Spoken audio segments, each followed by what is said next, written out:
Welcome back to another episode of Branching Out with F&M Bank. I'm your host, Mary Pavlovskaya, and I'm joined again by Courtney Thompson, CEO and President of the Greater Augusta Regional Chamber of Commerce. Welcome back, Courtney. Thanks. It's good to have you again. Thank you. Well, I'm excited since our last conversation talking about bandwidth. I'm so excited to get into talking about what has happened to networking and how has that changed for you guys specifically? That's a great question, and obviously networking is one of our favorite topics. So obviously when the pandemic started, we had to go virtual. So we did a lot of virtual networking, which was really fun. It worked out great. People were really happy to see each other. And then they started getting what we called zoomed out.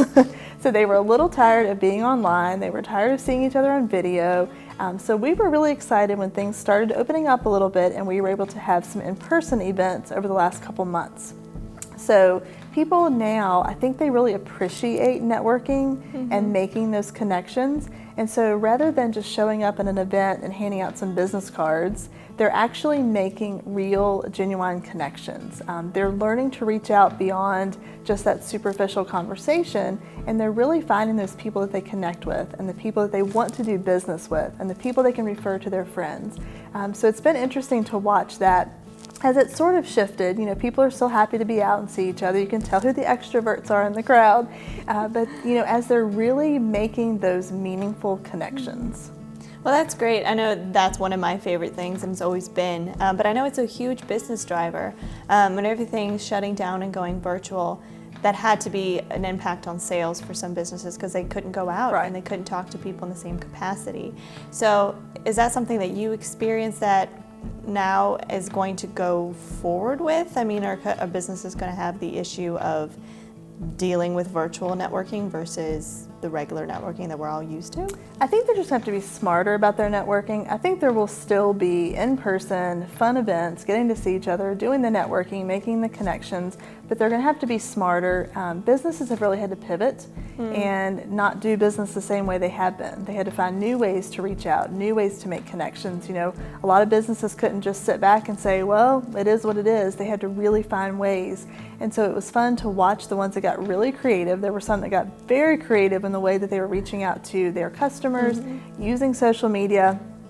Whether we like it or not, we're all on social media. It's out there, it's free, it's a great resource. So a lot of our businesses were able to really take hold of that and offer different ways to do business. So whether it was curbside pickup at a restaurant or Facebook sales at a retail store, they really got creative. So I think we'll see some of that ongoing, even as things begin to go back to, a little bit normal. Yeah, and that was one of the questions I had too. Do you believe that some of the businesses, or have you seen that some of the businesses that survived a little bit better found that they pivot quicker? Yes. Or was it they were more creative with their pivoting? So instead of going along with the flow, what everybody else was doing in order to survive during the time period, like you had stated that there were those that were extremely creative.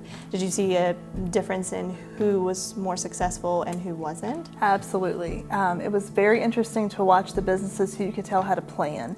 So obviously nobody could plan for this. I mean, who knew what in the world was going to happen this year? But you could tell the businesses that had some forethought, that had some planning into, any type of disaster recovery, whatever it was. They were able to really kind of grab hold of that, think outside the box, versus some of them that kind of sat back and waited to see what happened. The ones who have really done well, and some businesses have done better over the last 6 months than they did this time last year. So that tells me they were doing something right. They weren't afraid to try things. So I think that was a huge key thing. Everybody was kind of forgiving everything this year. It was whatever was going. So they weren't afraid to try new things. And if it didn't work, big deal, it didn't work. They weren't going to be doing regular business anyway. But some of the things did work, and some of the things they've stuck with. And I think we'll continue to see that ongoing, even as they open back up. I think they'll still employ some of these strategies that they saw working, and they were able to have a lot of fun with it. Some of them really, as difficult as it was, they were able to really run with some of these fun things they did and make it a neat thing for their business. Some of them have made real names for their businesses with some of these fun things that they've done this year that have been totally different, totally out of the box, but it's worked. Definitely, and I know I've seen a lot of businesses that have gone above and beyond from what is expected. Now, do you see this transitioning into a post-COVID world? So hopefully there comes a time we're not in a pandemic anymore. But when we do, will that carry on? Will we see the same pattern continue? Will things still be the network that we've gotten used to in the last 8 months or so? Right. I don't know. I mean, there are definitely positive things about it, and I'm an optimist, so I want to make sure that, we seize the silver lining. I think that some of the great things will continue on. I'm hoping that businesses have seen a shift in priority and a shift in perspective. So those are the ones that I think are going to continue to do well. They're going to come out of this better and stronger than ever. We have a great community. I mean, you know this, you live and work here. Our businesses are so well supported by the community. People here want to shop local, they want to support local, and it's very important to them that our businesses are growing and thriving and that we see new businesses coming. Even at the Chamber, over the next about 20 days, we have 4 ribbon cuttings. Wow. So that's really exciting. So new businesses are still opening, even during a pandemic. So that's saying a lot for this area. I mean, we definitely live in a special community. And I just feel like we're doing so much better than other areas where they haven't been able to just really come together and support each other. And it's that's our area. That's what we see here. People want to see their neighbors succeed. I absolutely love it. I think it's a wonderful place to live and work, and I'm passionate about the fact that our community wants our community to survive, and our businesses are well supported by everyone. Yes, and by each other. I think that's been cool too. The businesses that have really come together to help each other, they haven't just, shut themselves inside and, kept everything tight to their chest, but they've really helped.